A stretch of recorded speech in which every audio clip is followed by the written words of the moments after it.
Welcome back. In the last episode, we spoke about the importance of implementing reasonable and appropriate safeguards or controls to assure the confidentiality, integrity, and availability of all the EPHI data with which we've been entrusted, as well as the devices and systems that create, receive, maintain, and transmit it.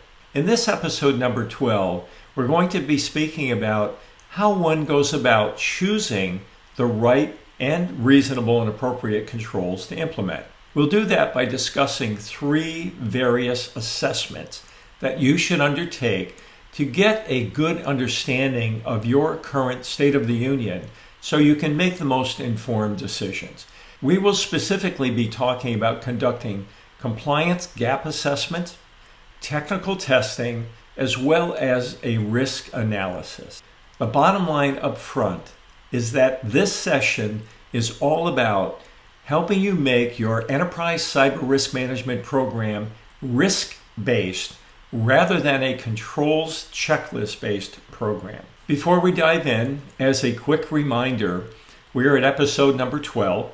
My plan is to record a total of 30 episodes, and I may change, delete, add along the way just to reflect some of the feedback I receive, as well as to accommodate any new ideas that occur to me.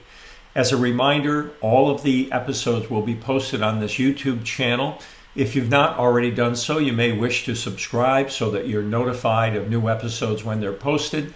Feel free to provide any feedback. And last but not least, if you have any friends or colleagues whom you believe may benefit from this information in each episode or the entire series, please feel free to share the YouTube channel and link with them.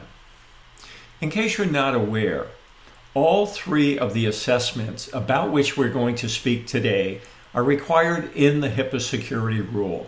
What I'm showing on the slide right now is the explicit requirement to conduct a risk analysis at what's called 45 Code of Federal Regulation, Part 164, Section 308, and if you zoom all the way down, A12A, that refers to the so-called Risk Analysis Implementation Specification.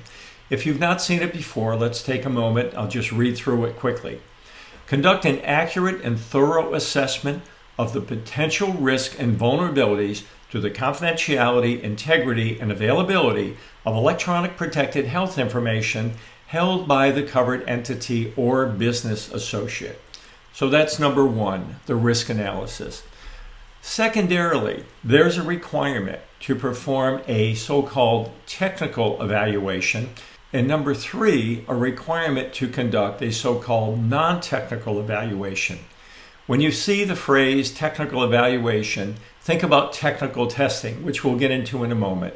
And when you see the phrase non-technical evaluation, think about a compliance assessment, or sometimes called a compliance gap assessment. What safeguards or controls you end up implementing will depend on the outcome of your conducting these various assessments. Too often, we see organizations confuse them. Some fail to understand that these are really three separate and distinct evaluations that are required in the HIPAA security rule. And separate from HIPAA for a moment, these are standard bill of fare in any organization, in any industry, in an effort to really understand your current environment so that you can make the most informed decision about what controls you're going to implement. In upcoming sessions, we'll be going into each of these three separate and distinct assessments in much more detail. For now, let me just provide a quick overview of each. Starting in the upper left, the non-technical evaluation. This is also known as the compliance gap assessment. Fundamentally, what we're doing when we conduct this kind of assessment is taking stock of where we stand vis-a-vis the regulation. In the case of the HIPAA security rule, where this is indeed a requirement, we're looking across the 5 major areas of the security rule, the 22 standards in the security rule, in the 50+ implementation specifications to determine our level of compliance. What will be highlighted when we go through such a gap assessment is those areas where we have missing safeguards that are required by regulation. That's one of the ways we'll be informed about what controls or safeguards we need to implement.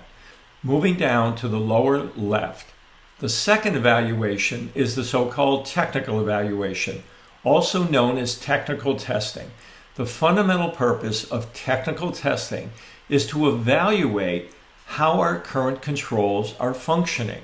In fact, we may be missing certain controls. The objective here is to highlight controls that are either missing or non-functioning. And last but not least, swinging all the way around to the middle of the right, the risk analysis. The risk analysis is all about identifying exposures to information assets in my environment.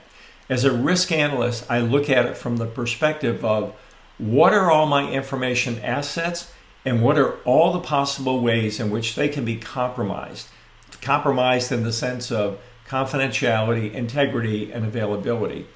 And the upshot or the outcome of conducting a good risk analysis is to identify your exposures from the most egregious to the least egregious, so we can then identify controls that need to be implemented to safeguard or lower the risk of those assets to one within our so-called risk appetite, all of which we'll be getting into in future sessions. In summary, we introduced the idea of compliance assessments, technical testing, and risk analysis. And we will cover each in more detail in the future, as I mentioned. As always, I am ending the session with suggested actions and references and resources. I encourage you, while the material is still fresh, to consider undertaking some of the actions and or reviewing some of the materials that have been provided. In the next episode, we'll be getting into technical testing. And within that overall umbrella, we'll look at 3 of the more commonly performed technical testing exercises that organizations should undertake. Number 1, vulnerability scanning. Number 2, penetration testing. And last but not least, number 3, social engineering testing, also known as security awareness testing. Until then, be well, be secure. Subscribe to the YouTube channel if you've not already done so, and I look forward to seeing you in the next episode. Thank you.